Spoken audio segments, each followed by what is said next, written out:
Welcome back to the Daily Dose. I'm Mark, and we're continuing in our series on Lament.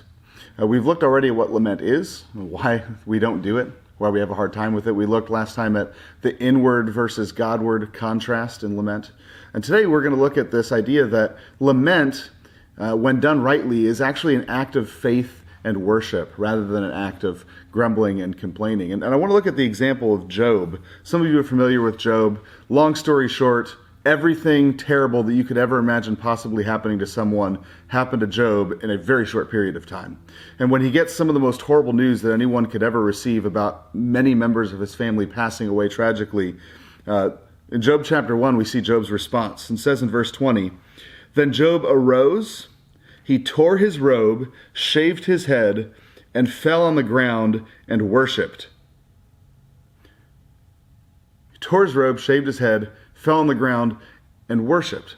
That's interesting. We wouldn't normally consider these acts of desperation and despair and sadness as an act of worship, and yet very clearly makes that connection here. And this is not too dissimilar from Jesus in the Garden of Gethsemane.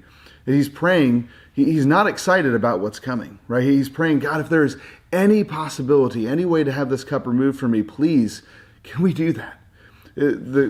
The Bible describes that moment as so anxiety-ridden for Jesus that the capillaries in his forehead actually burst, and he was sweating blood, which is a real condition that actually happens in severe moments of anxiety and stress.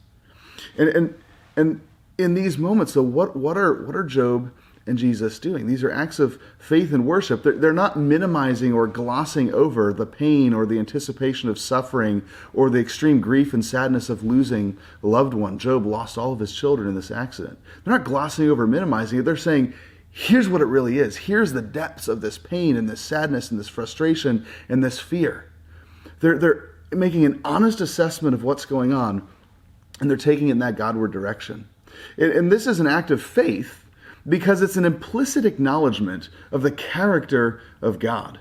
When we take our lament to God and we say, God, you allowed this to happen.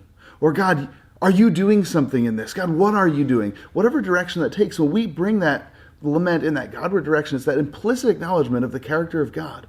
Therefore, it's an act of faith. It's saying, God, you are the one who is doing something. Will you please help me know what it is that you're doing? Will you please make that clear? It's an act of faith in acknowledging the character of God. Lament is also an act of worship. And then it's asking for help from the only one who can actually provide help.